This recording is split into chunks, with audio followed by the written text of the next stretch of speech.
J'appelle tout de suite Céline Montagne et Erwan Tison. Céline, Erwan, venez nous rejoindre.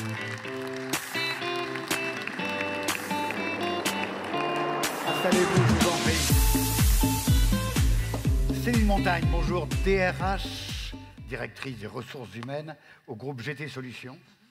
Combien de personnes chez GT Solutions? Combien de camions? Alors, à peu près 1400 camions et 1800 personnes.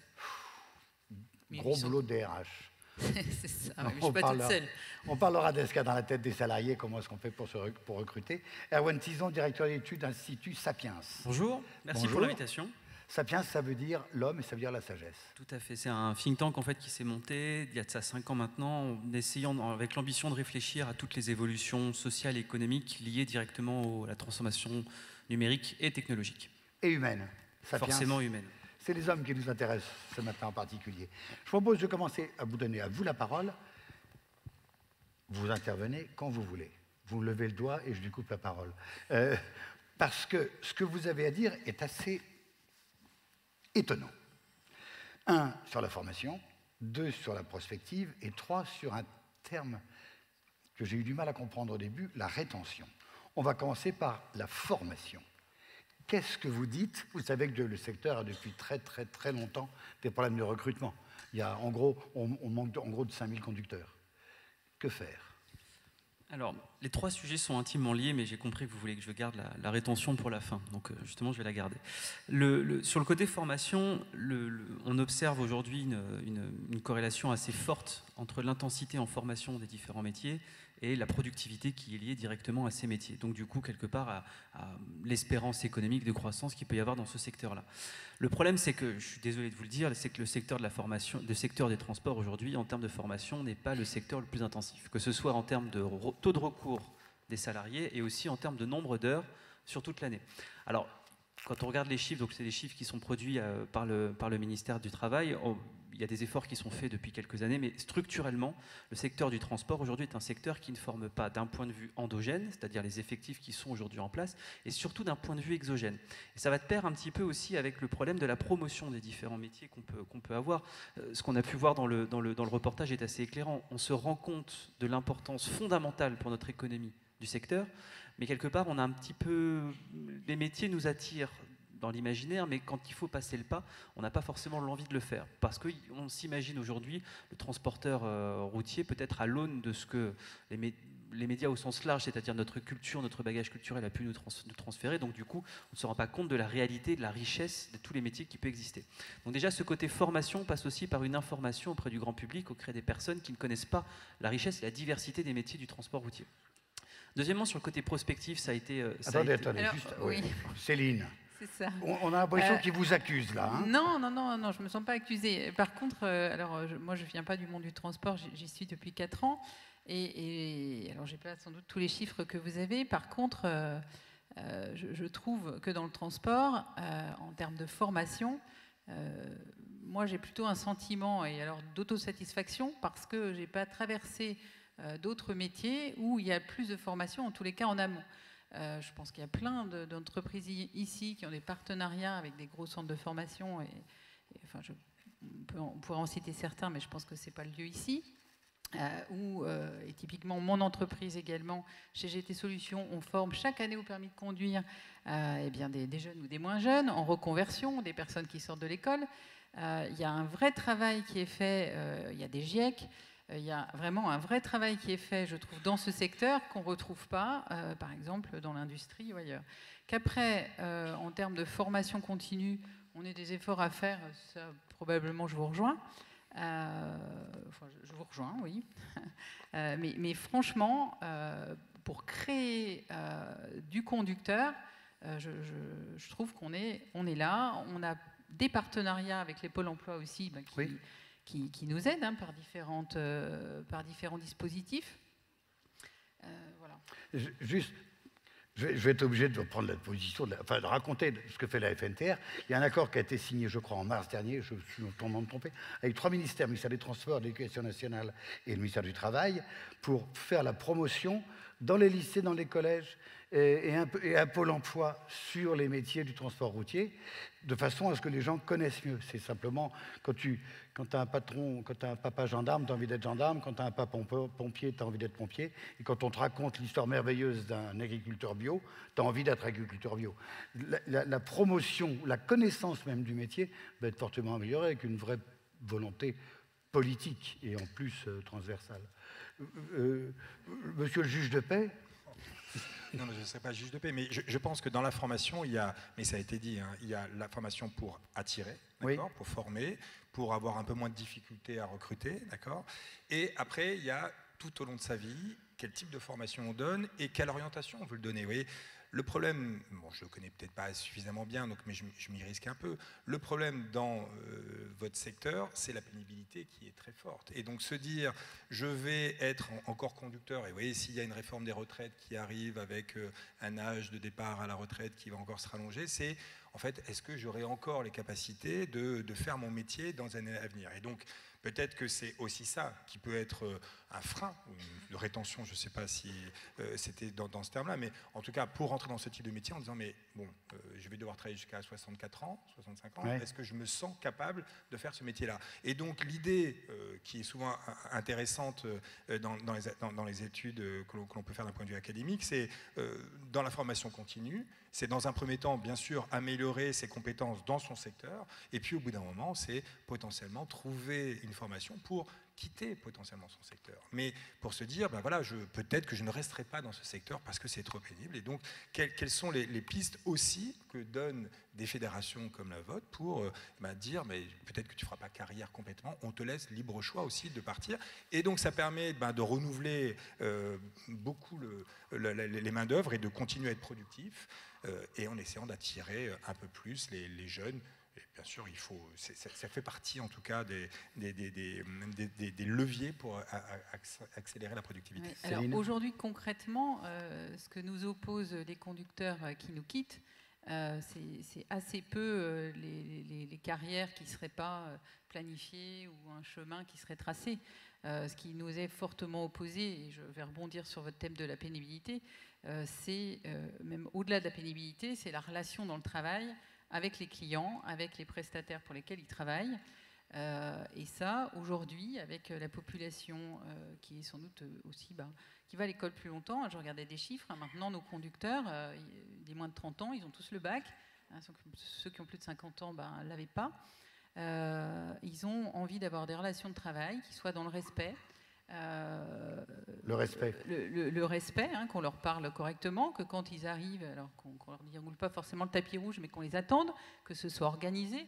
Nous, ça fait beaucoup partie, on étudie les causes de départ. Ils nous disent, non, mais moi j'arrive, c'est désorganisé, j'ai plein de papiers à remplir, il faut que je bip ceci, cela, non, j'ai pas envie.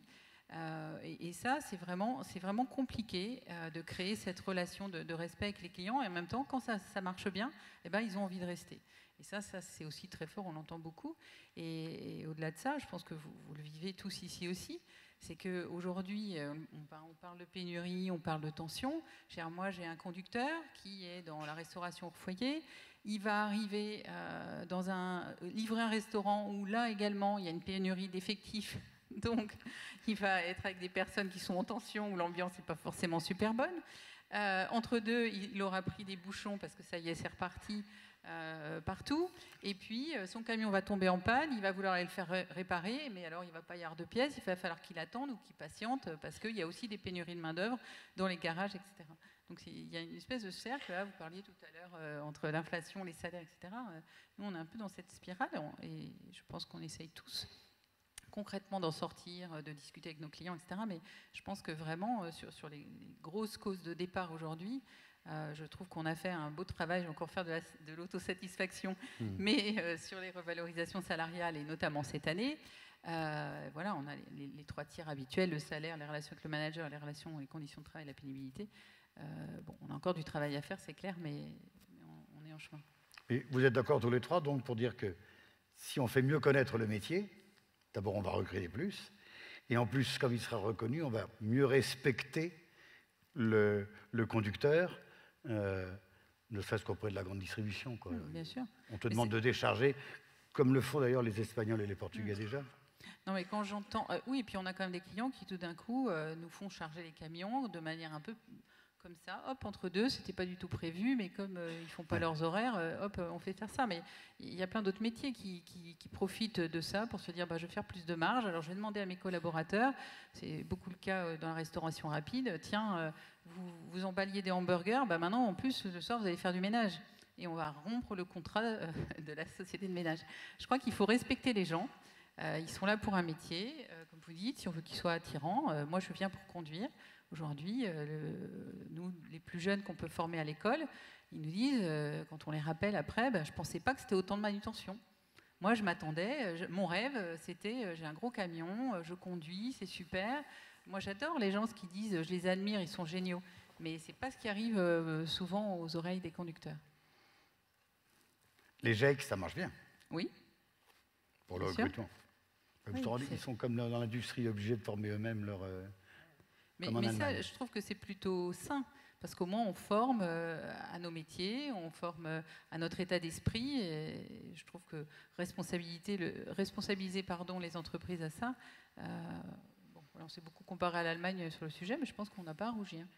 Bon, Erwan, prochain sujet d'études et de travail, comment revaloriser à tout point de vue le métier de conducteur. Ouais, on va s'y mettre dès cet après-midi. Mais Merci. Vous savez, ce que vous dites, ça fait écho surtout dans la période qu'on vit, où on vit une révolution, on va dire une révolution de destruction créative, mais aussi sur la structure même des emplois, parce qu'on a quand même un marché du travail qui est en profonde évolution, bousculé par le contexte géopolitique et le contexte sanitaire. Ce que vous racontez là, dans la restauration, c'est le principal argument qu'ils mettent en avant aussi. C'est les gens partent, mais pas uniquement justement pour des questions financières, comme on peut l'entendre à droite à gauche. Ça fait partie, c'est le troisième critère, hein, mais le critère justement de la satisfaction qu'on peut avoir sur la qualité de son travail joue beaucoup aussi. Et c'est pour ça que le côté formation, ça fait souvent quand je le dis à des chefs d'entreprise, ils me disent oui, c'est la baguette magique et puis il faut former, mais on ne sait pas comment former, mais par contre il faut former. Voilà. C'est un peu ce qu'on nous dit à chaque fois. Le côté formation, c'est aussi le côté formation des managers. Et ça, on l'oublie très, très, très souvent. Je reprends l'exemple de la restauration. La plupart des restaurants qui ne connaissent pas de pénurie de formation sur lesquels on a pénurie de recrutement qu'on a pu observer directement, sont des restaurants où la plupart, certaines tailles déjà, c'est pas la petite brasserie à 2 personnes, ce sont des restaurants où les managers se sont formés et ont su justement répondre à la demande de leurs salariés d'avoir de meilleurs horaires ou d'avoir de meilleures qualités de travail sans forcément augmenter les salaires, mais tout simplement ça veut dire quoi? Ça veut dire qu'on a fait plus de rotation dans le travail du dimanche, plus de rotation dans les pauses hebdomadaires, dans les pauses journalières et méridiennes, on a fait beaucoup plus de rotation sur le travail le week-end, les jours fériés, etc.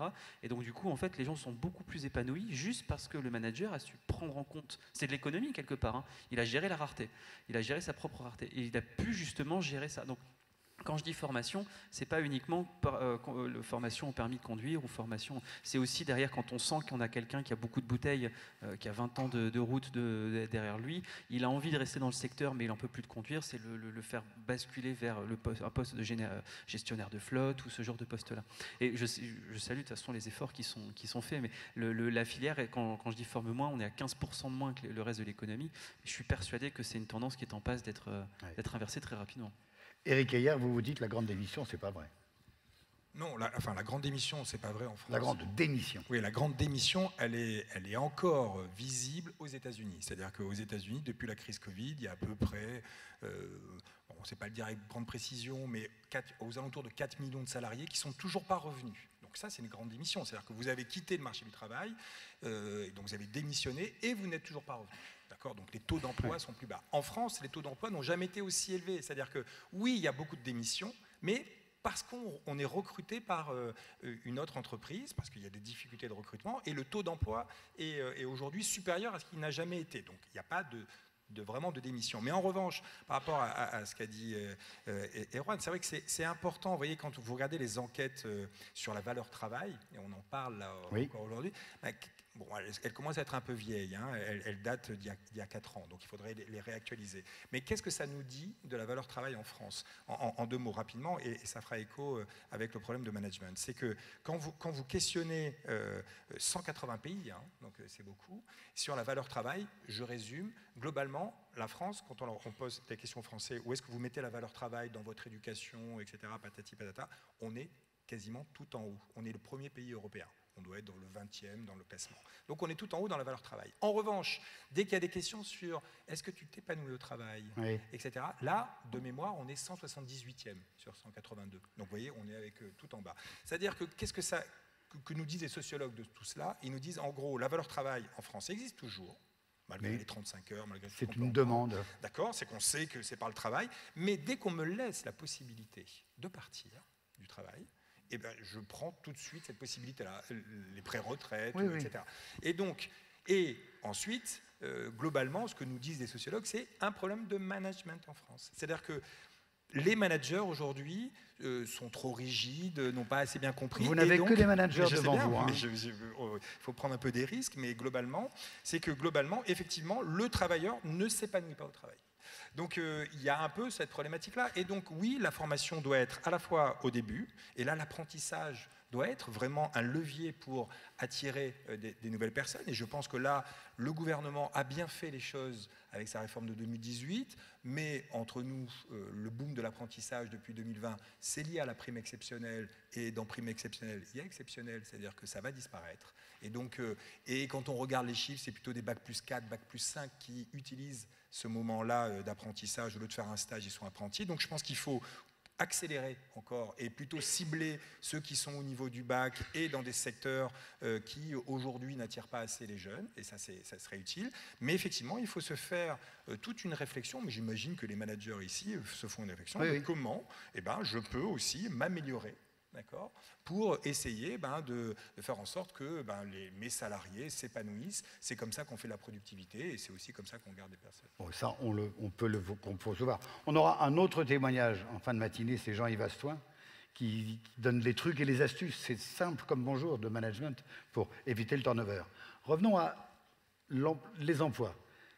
Est-ce que d'après vous, la quête de sens, de qualité de vie plutôt que de qualité de travail, est plus importante dans la nouvelle génération pour les embaucher? On commence par la DRH ou par vous, Erwan? Vous disiez presque tout à l'heure que les revendications sur le respect sont presque plus importantes que les revalorisations de salaire. Presque. Oui, alors, Ils demandent d'abord du respect. oui. Est-ce qu'ils demandent du sens? Ma réponse va peut-être pas plaire, ou je ne sais pas. Moi, j'ai l'impression que le sens, la quête de sens, c'est quand même une notion assez philosophique et pas très concrète, pas très terrain. Moi, voilà ce que je vis et ce que je peux partager avec certains collègues, c'est vraiment la relation de travail, qu'elle soit respectueuse, que les personnes fassent ce pourquoi elles sont embauchées, au-delà du salaire. Vous parliez tout de suite, monsieur Ayer, d'un manager qui écoute, qui fasse tourner, ou je sais plus, peut-être vous, Erwan, le travail le samedi, etc. Ce sont des choses qu'on fait, mais les personnes aujourd'hui, même travailler le samedi, même avec une prime, etc., elles n'ont plus envie, si c'est pour un client qui les reçoit mal ou c'est pas organisé, etc. J'ai des collaborateurs qui ont aussi quitté pour d'autres métiers qui leur permet d'avoir des horaires, d'autres métiers dans le transport, par exemple le ramassage des déchets, parce que les horaires, c'est toujours les mêmes, en tous les cas où il allait, alors que potentiellement sur le dossier sur lequel il était, les horaires changeaient d'un jour sur l'autre, et lui, il voulait pouvoir s'organiser, aller chercher ses enfants à l'école. Voilà, aussi, je pense que rentre en ligne de compte le fait que les femmes travaillent aujourd'hui, et la famille, c'est un équilibre entre le travail des deux. Et alors la quête de sens, je pense que c'est une notion très intéressante, qui à titre personnel m'intéresse beaucoup. J'ai beaucoup lu, on a échangé, mais on a essayé de faire un groupe de travail des conducteurs sur le sujet. C'est pas du tout pour moi leur préoccupation. Erwan, qualité de vie? Alors vous savez, quand on observe des variables économiques, on n'aime pas plutôt parler de quantité que de qualité, donc se positionner sur un sentiment. Mais en fait, ce qu'on voit dans la plupart des études de recrutement, ou quand on sonde les étudiants en sortie d'école, surtout ce qui est assez fascinant, c'est quand ils sortent de grandes écoles où on s'attendait à ce qu'ils aillent vouloir travailler absolument dans la finance, dans la banque et dans l'assurance. Maintenant, effectivement, la recherche du sens, en fait, on se pose la question, il y a deux questions qu'on se pose en sortie d'études, c'est à quoi ça va servir d'un point de vue sociétal mon action quotidienne aujourd'hui, parce qu'il y a la volonté effectivement de réduire sa propre impact, on va dire négatif, ses propres externalités dans le cadre de son travail. Et la deuxième, c'est est-ce que je vais pouvoir m'épanouir à terme? Alors à terme, c'est plus sur 40 ans maintenant, c'est sur 3-4 ans. Est-ce que je vais pouvoir m'épanouir? Est-ce que je vais pouvoir concilier ça aussi avec mes autres objectifs de vie, qui sont le fait de pouvoir fonder une famille, voir mon cercle d'amis, la poursuite de certaines activités associatives ou culturelles, etc. Et c'est pour ça justement que malheureusement le travail de manager est de plus en plus ingrat, c'est que surtout des DRH, c'est pour ça que je pense que le métier de DRH, je ne dis pas ça pour vous éclairer, mais je pense que c'est le métier le plus passionnant à mon avis à suivre dans l'entreprise, parce que ça va être celui qui va être le plus bousculé, celui qui va être le plus ingrat pour ceux qui vont le faire. Mais ça va presque devenir des coachs de vie. La plupart des DRH demain vont être obligés en tout cas de s'intéresser à ce que fait la personne. Demain, quand vous allez recruter un conducteur, vous devez savoir, je pense que c'est déjà le cas, mais quelle est sa situation familiale, limite quelles sont les activités sportives de ces filles pour pouvoir aller voir le match de rugby le samedi après-midi, parce qu'on sait que ça lui tient à cœur et on sait que ce sera un déterminant dans sa carrière, etc. Donc, effectivement, c'est des choses, on joue plus uniquement sur la rémunération, sur la poursuite de carrière. Et c'est en ça que c'est fascinant. C'était déjà là avant le Covid, mais le Covid a complètement bousculé ça, parce que les gens sont restés plus de 2 mois chez eux, donc du coup dans ce cocon, ils ont aussi revu un petit peu leur position sur leur travail et sur ce qui faisait aussi un petit peu le fait que leur travail était vide de sens. Hein. C'est pour ça que ça date pas du Covid. Hein. Le premier qui l'a vraiment théorisé, c'était David Graeber dans son superbe essai Bullshit Jobs. Et donc du coup, en fait, on se rend compte que maintenant, la qualité et la gestion d'un salarié, ça passe aussi par tout cet environnement-là qui est extra-professionnel. Eric ? Ouais. Je veux juste dire, moi je pense que les conducteurs, nos conducteurs ne considèrent pas du tout qu'ils font un bullshit job. Du tout. Ah non. Pas du tout ce que Non, mais globalement dans la profession. Donc effectivement, ces études, je les ai lues aussi, avec un certain intérêt. C'est un peu comme la théorie de la grande démission. Vraiment, on n'est pas concerné par ça. Peut-être à la marge, mais nos conducteurs ont tous le sentiment d'être utiles. Et je pense que c'est plutôt le sentiment d'utilité que la quête de sens, à mon avis, qui nous anime.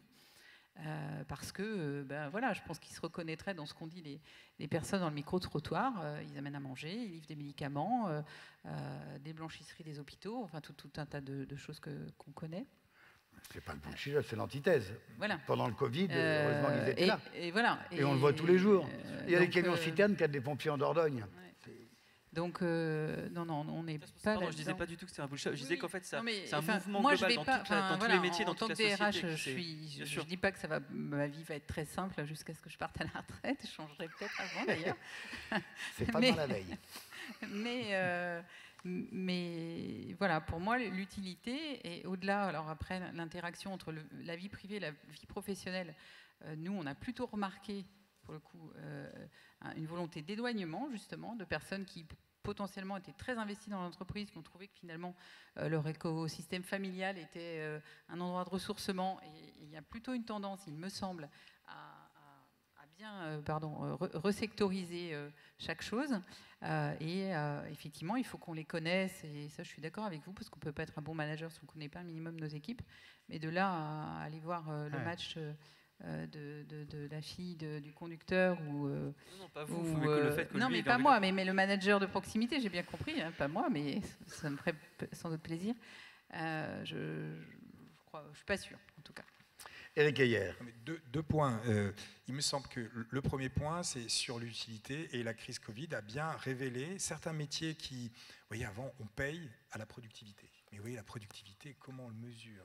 Et avec la crise Covid, on s'est aperçu que certains métiers qui, en apparence, n'avaient pas une très forte productivité, avaient une utilité sociale qui était gigantesque, et qu'on ne payait pas ces gens à leur juste valeur. Le deuxième rideau. De lutter. C'est les fameux emplois de seconde ligne. Et c'est aujourd'hui une recommandation, encore une fois, je l'ai dit tout à l'heure, mais que la Commission européenne nous demande de revaloriser quand même à cette utilité. Et je pense que les conducteurs font partie de ce point-là. Le deuxième point, pour un peu aller dans tout ce que j'ai entendu, mais ça va aller dans ce sens, mais moi, quand je lis des études d'enquête sociologique sur les jeunes, ce qui me frappe, c'est c'est que les jeunes veulent de l'autonomie. Attention, l'autonomie ne veut pas dire de l'indépendance. Vous voyez, l'autonomie ne veut pas dire je veux monter ma boîte, je veux être chef d'entreprise, je veux être un indépendant. Non, je veux être autonome, ça veut dire je veux bien travailler dans un collectif, je veux bien travailler dans une entreprise et rendre des comptes, mais donnez-moi de l'autonomie dans cette tâche. Alors, l'idée que j'ai, moi, des conducteurs, c'est qu'il y a justement potentiellement de l'autonomie. Oui. Parce que, effectivement, alors après, si, bien entendu, il y a un client qui me fait perdre cette autonomie, là, je permets. Donc, de ce point de vue-là, il y a un petit avantage, me semble-t-il, du conducteur, alors que dans beaucoup d'autres métiers, l'autonomie n'existe pas. Et ce qu'on demande aux managers dans des métiers, c'est laisse-leur de l'autonomie. C'est le télétravail qui est impossible dans les routiers. C'est OK, laisse-moi gérer mon temps, je te rendrai la tâche que tu m'as demandé et je le ferai bien. Et donc c'est un peu ça l'aspiration des jeunes en dehors du sens et de l'utilité qui est un peu plus compliqué. Valoriser le fait qu'il soit seul face aux aléas. Et qu'il est tout seul quand il y a une panne et que le garagiste n'est pas là. On a un avantage, nous, c'est qu'on a un petit écran de contrôle et il y a des anti-sèches. Et les chiffres fournis par je livre l'écran, le directeur de l'OPCO, 15 000 nouveaux apprentis transport cette année. 15 000 nouveaux apprentis transport cette année. 15 000, c'est pas mal. 3 000 contrats pro, 130 000 stagiaires salariés chaque année. Pas mal, l'OPCO. Erwan ? Oui, tout à fait. Non, mais dire qu'il y a des efforts à faire en formation, ça ne veut pas dire qu'on part de zéro. Ça, c'est la première chose. C'est la preuve. Alors, ça serait à pondérer parmi le nombre de nouveaux apprentis qu'il y a aussi dans l'économie. On assiste à une explosion du nombre d'apprentis depuis la réforme de 2018, chose qu'il faut bien évidemment se satisfaire. Et ça montre aussi qu'il y a donc 15 000, si je ne dis pas de bêtises, on est à peu près à 5% de la taille totale de la masse salariale dans le secteur. Donc c'est quand même un signe d'un bon renouvellement si on a ce chiffre de croissance de manière annuelle. Donc effectivement, c'est des chiffres qui sont plutôt encourageants. La question derrière, c'est quel est le taux de fidélisation qu'on va pouvoir avoir de ces personnes-là et quels sont aussi le nombre de personnes qui sortent malheureusement du secteur, parce qu'il faut voir si on arrive à avoir effectivement un flux sortant qui peut être compensé par le flux entrant. Eric, hier sur une radio, France Info, vous disiez actuellement avec le manque d'emploi, moi soit je gagne 5% avec mon augmentation dans ma boîte, soit je gagne 10% en changeant de boîte. Est-ce que l'une des raisons du turnover est cela ? Oui, bien sûr. Là, aujourd'hui, vraiment, enfin, pour un macroéconomiste, ce qui est assez incompréhensible, c'est pourquoi aujourd'hui, alors qu'on produit à peu près la même chose qu'il y a 2 ans et demi, on a un niveau de PIB en France qui est à peu près comparable à celui de l'avant-crise. D'accord ? On a besoin de beaucoup plus de personnes pour produire la même chose. Et ça, c'est étonnant. Normalement, les gains de productivité vous aident à produire la même chose avec moins de personnes. Et bien là, aujourd'hui, non. Donc, il y a une sorte d'énigme de où est passé, tout à l'heure, on a essayé de savoir... avec la fin du low cost. Alors, c'est lié à plein de choses. C'est ça le problème, et je ne pense pas d'avoir le temps pour essayer d'expliquer toutes les pistes possibles pour comprendre cela. Toujours est-il qu'aujourd'hui, tout le monde, tous les secteurs recrutent. Mais encore une fois, ce qui est très étonnant, c'est qu'on est à des difficultés de recrutement, alors pas qu'en France, hein, si on veut se rassurer, on se compare aux États-Unis, on se compare à l'Allemagne, les difficultés de recrutement n'ont rien à voir. Et même dans des pays comme l'Espagne, avec un taux de chômage qui est 5 points au-dessus du nôtre, ils ont aussi des difficultés pour recruter. C'est qu'aujourd'hui, tout le monde recrute. Tous les secteurs recrutent. D'accord ? Et globalement, ils arrivent à recruter, puisque ça a été dit par la Banque de France dans votre secteur, mais dans tous les secteurs, on est surpris chaque trimestre par le dynamisme des créations d'emplois. Donc oui, c'est plus difficile de recruter qu'avant, mais globalement, à peu près 90% des offres sont pourvues, mais au lieu d'être pourvues en un trimestre, enfin en 2 mois, c'est pourvu en un trimestre. Alors bien sûr que moi, quand je suis salarié, dans ces conditions-là, bah oui, je peux en profiter. C'est que je suis dragué maintenant, je suis chassé.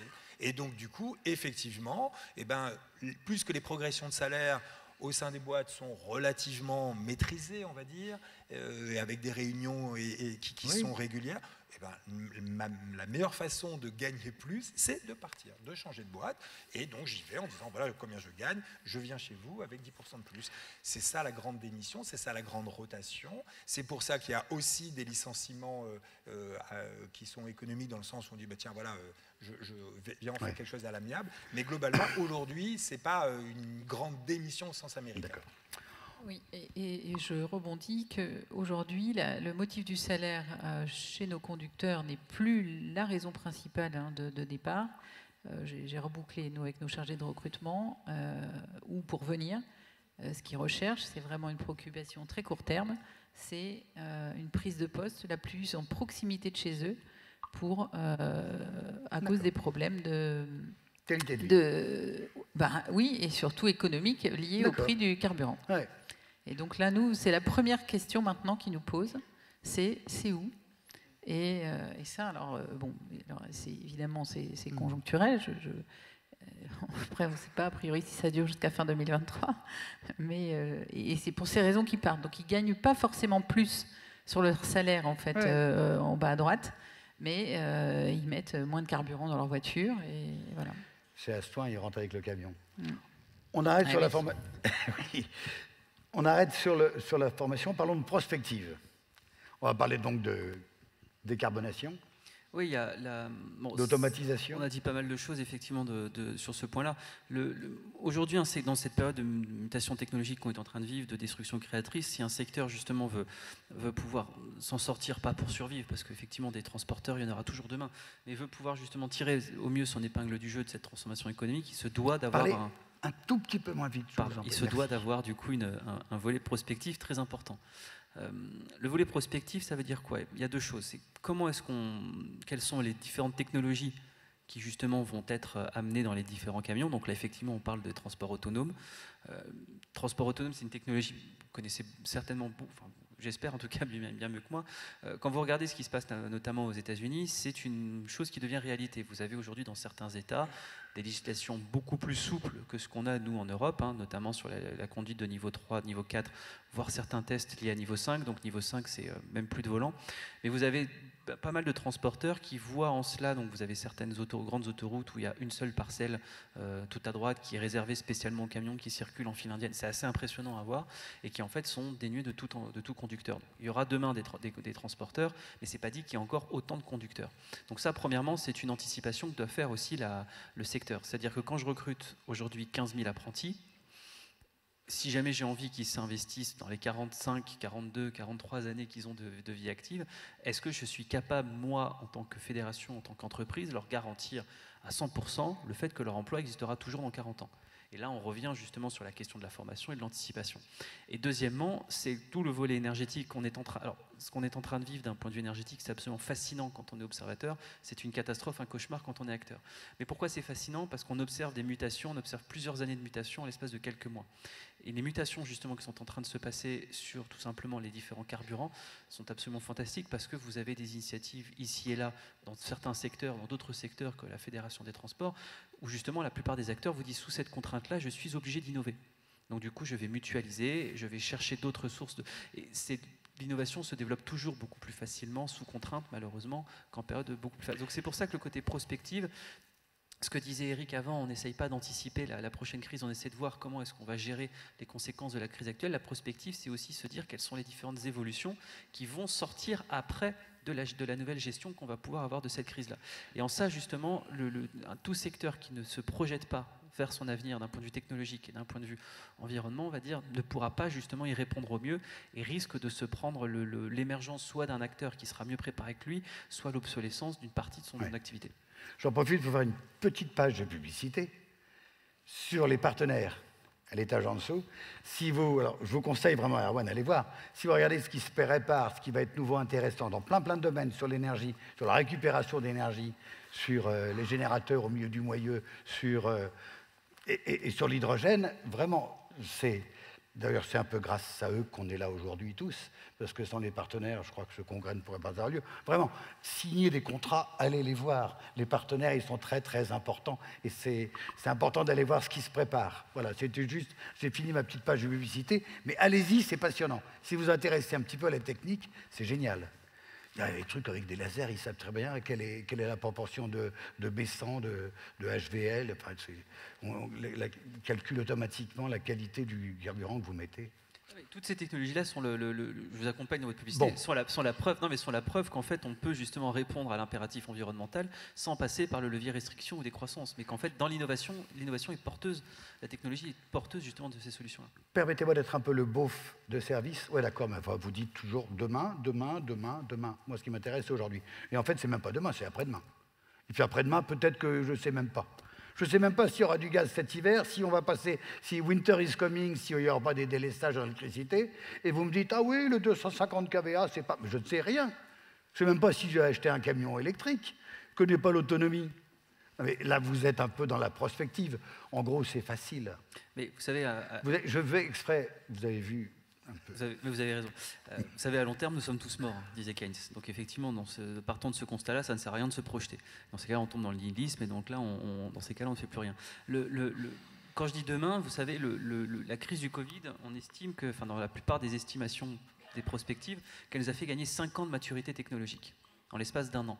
Donc du coup, quand on dit demain, il se trouve que la technologie autonome, c'est une technologie que je suis particulièrement, elle a gagné 10 ans de développement pendant la crise du Covid. Pourquoi ? Parce que vous avez des hôpitaux, que ce soit en Asie ou en Europe ou aux États-Unis, qui du coup ont utilisé des petits transports, c'est-à-dire des petites caisses de la taille d'un micro-ondes pour transporter des différentes solutions entre différents laboratoires pour améliorer justement la transmission de ces pathogènes et de ces principes actifs. On a eu des solutions de développement absolument partout, mais des micro-solutions. Donc en fait, on ne voit pas encore le côté macro. Quand je vous dis qu'aux États-Unis, ils sont en train de tester sur grandeur nature ces camions-là, c'est-à-dire qu'ils sont en train de le faire, c'est-à-dire que ce n'est pas dans un laboratoire, ce n'est pas sur un parking fermé.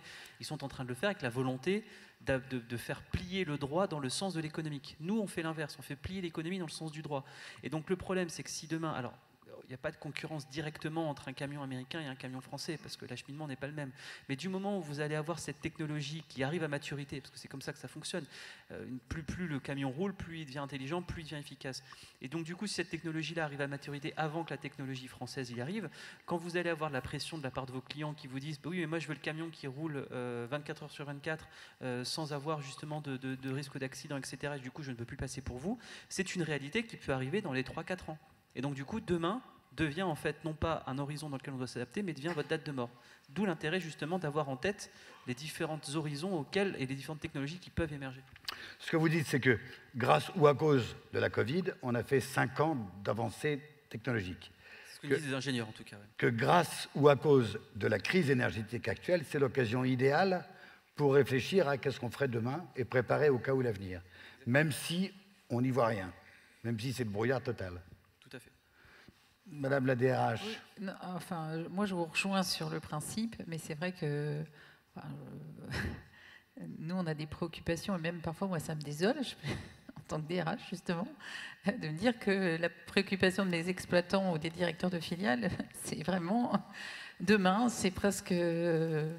Enfin voilà, c'est aujourd'hui, c'est ce matin, demain, la semaine, et c'est vrai que se projeter c'est très difficile, mais enfin, moi je vous rejoins, de toute façon c'est indispensable. Voilà, effectivement, on est aidé par les transporteurs qui... Enfin, nous, on a mis en test des véhicules électriques, mais c'est sûr que l'incertitude, c'est pas facile à gérer, parce qu'on se dit, bah oui, alors heureusement, ouf, il y en a plein qui doivent souffler en se disant, ouf, je n'ai pas acheté de camion GNV, bon, je vais faire de l'électrique, et puis là, on est en train de se dire, est-ce qu'on va pouvoir en fabriquer suffisamment? Et puis finalement, est-ce qu'on va pouvoir fabriquer des batteries? Parce que, voilà... Donc, quand je dis ça, je n'ai pas répondu au point. Comprenez qu'Arwan, votre discours est un peu compliqué. On sait qu'en 2030, la majorité des camions en France seront gazole. En 2035, la majorité des camions seront gazole. En 2040, il y a de très fortes chances pour que la majorité des camions soient gazole. Or, le problème aujourd'hui, c'est l'AdBlue qui a été multiplié par 5.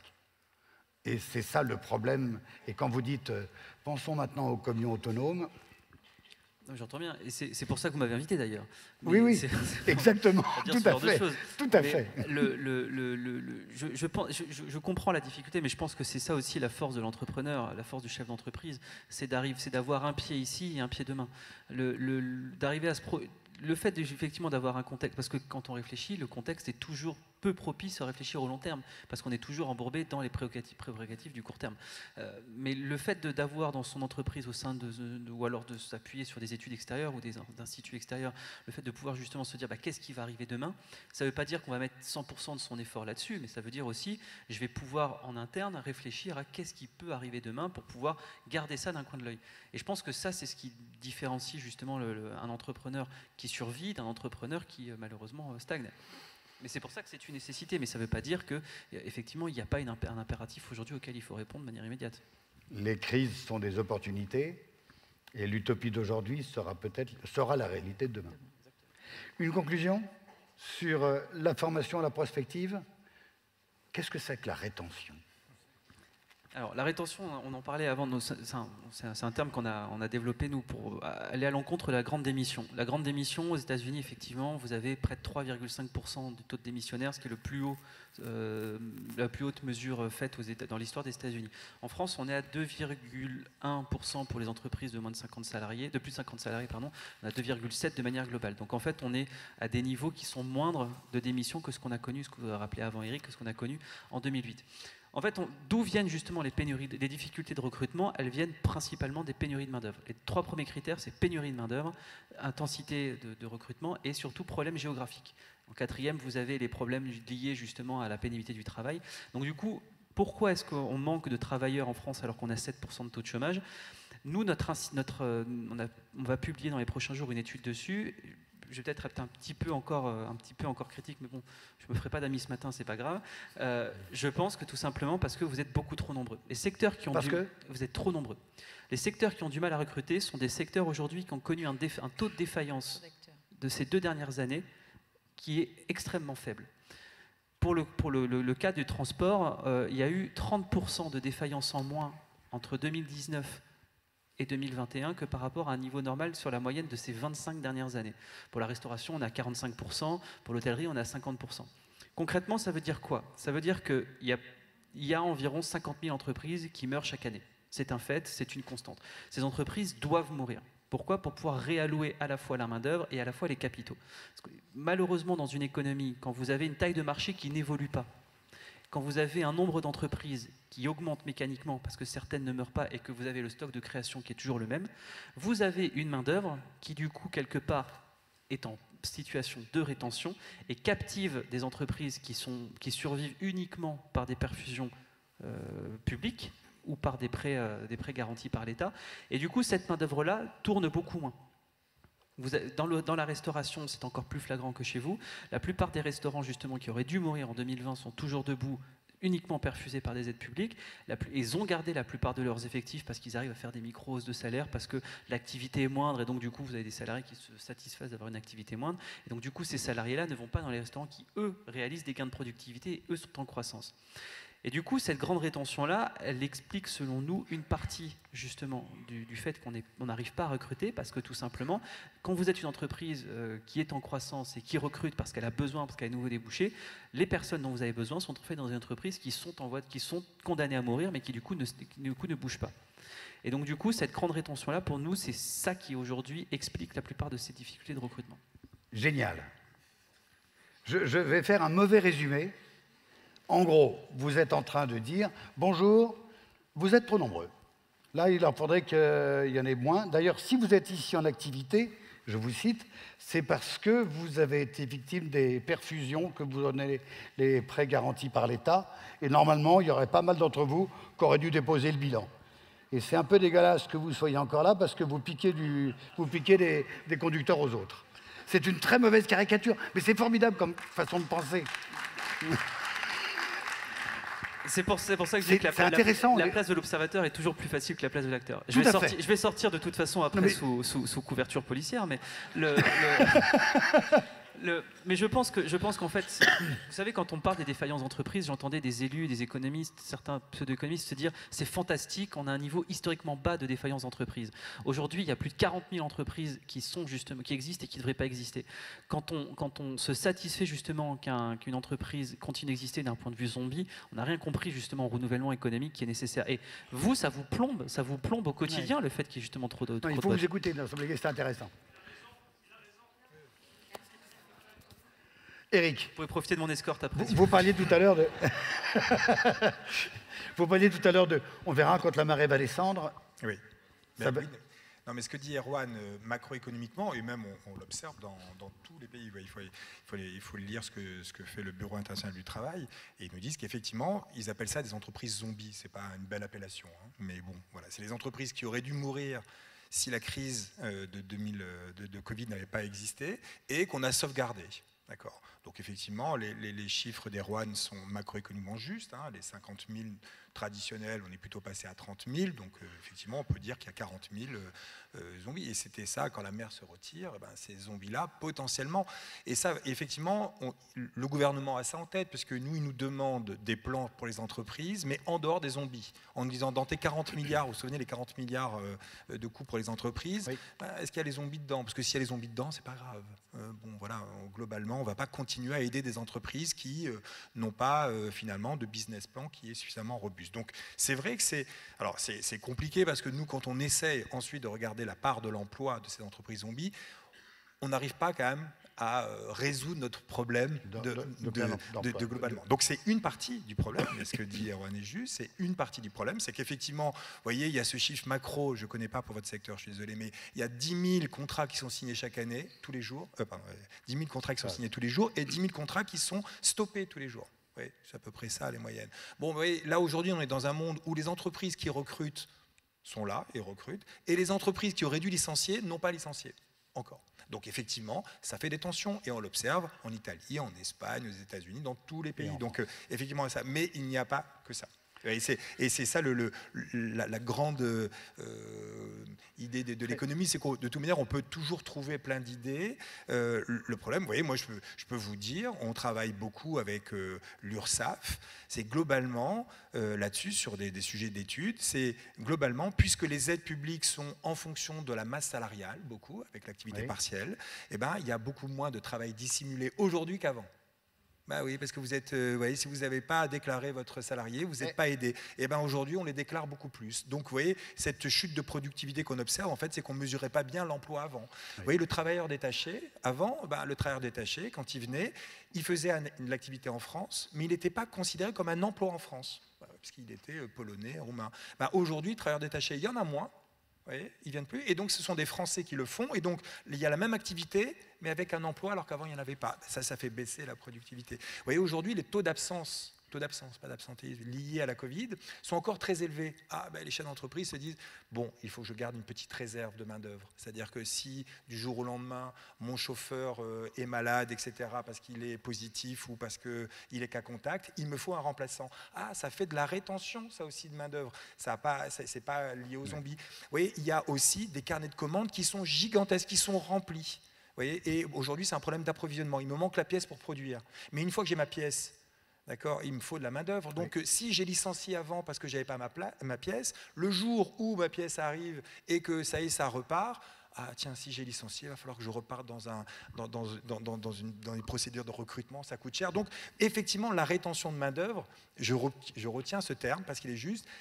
Il s'explique en partie par les zombies, mais il y a aussi le taux d'absence, le travail dissimulé, les carnets de commandes qui sont pleins, etc.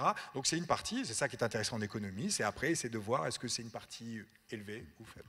Bon, le temps passe trop vite. Une phrase pour conclure. Optimiste? Oui, bien sûr, sinon on ne serait pas là. Merci à vous deux en tout cas. Merci Erwan. Je pense que vous n'aurez pas besoin d'escorte ni de garde du corps pour une raison très simple, c'est qu'il est toujours très intéressant de regarder de votre façon iconoclaste au départ, mais compréhensible. Les faits sont têtus et c'était vrai que c'est également une réalité économique. Merci à vous deux.